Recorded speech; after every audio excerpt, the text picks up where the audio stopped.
Assalamualaikum warahmatullahi wabarakatuh. Waalaikumsalam. Selamat siang, salam sejahtera untuk kita semua. Terima kasih teman-teman para wartawan, para jurnalis. Alhamdulillah kami jajaran pengurus DPP PKB dan ketua-ketua PKB provinsi, DPW PKB se-Indonesia. Ada ketua yang baru terpilih. Dari semua ini ketua-ketua di provinsi yang baru semua. Mulai dari Papua sampai Aceh. Mana Aceh? Nih. Nah nih, Pak Ruslan. Ini ketua baru PKB di Aceh.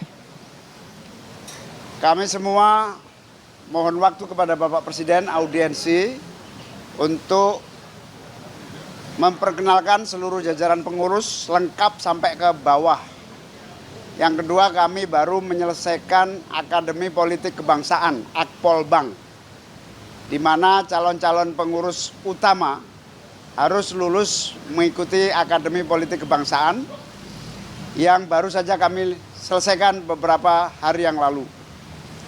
Kami juga melaporkan, kami telah melaksanakan rapat koordinasi dan menyampaikan berbagai ide, gagasan, usulan dalam rangka mensukseskan pemerintahan di bawah kepemimpinan Pak Prabowo.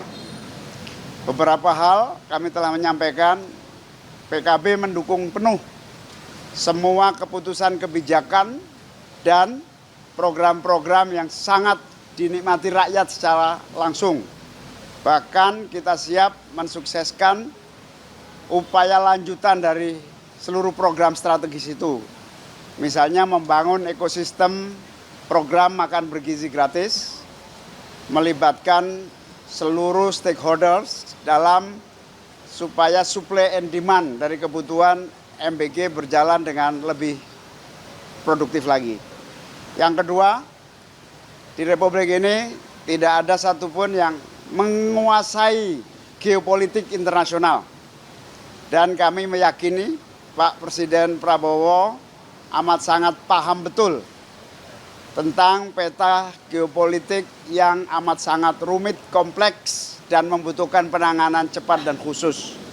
PKB mendukung penuh seluruh langkah-langkah peran diplomatik yang produktif dan membanggakan yang dilakukan oleh Pak Prabowo, termasuk BOP yang menjadi bagian penting dari solusi global dan terutama menyangkut kepentingan rakyat Indonesia.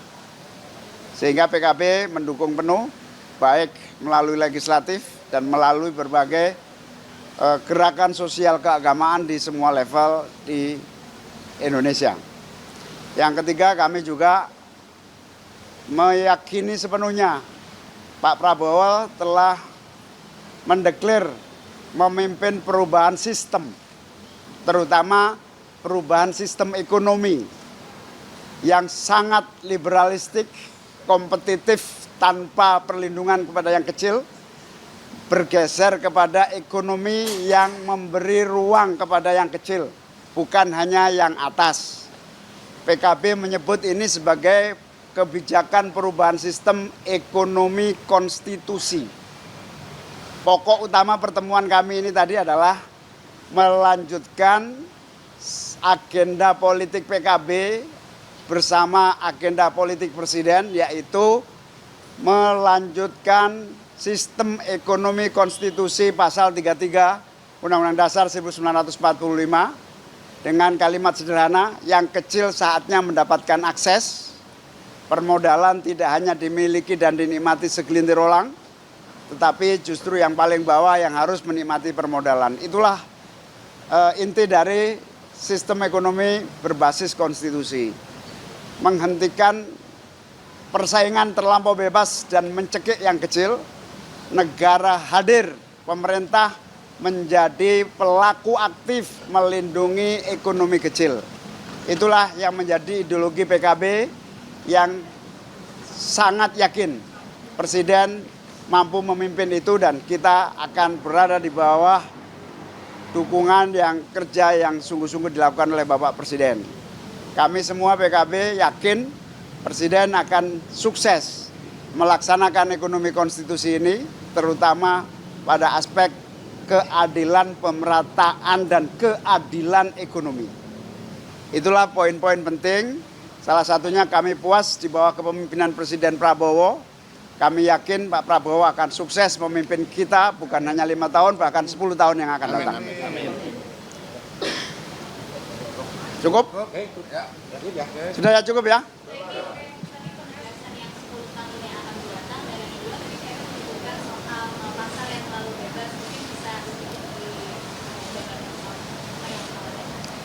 Ya, ekonomi konstitusi bagi PKB adalah proteksi kepada yang kecil. Termasuk kita menyampaikan kepada beliau dibutuhkan banyak regulasi supaya sistem ekonomi yang berkeadilan itu terwujud melalui undang-undang, peraturan pemerintah, keputusan-keputusan strategis, sehingga ekonomi tidak hanya dinikmati oleh atas. Itu yang disebut ekonomi konstitusi. Yang kedua, PKB puas dengan kepemimpinan Pak Prabowo dan siap menjadi bagian utama yang menjadi apa istilahnya, garda terdepan. PKB siap jadi garda terdepan mensukseskan program-program Pak Presiden.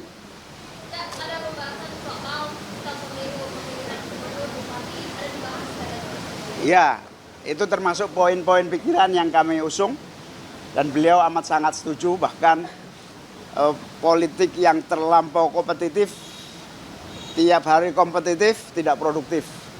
Kompetisi politik saatnya dibatasi, tidak setiap hari tetapi saat-saat tertentu.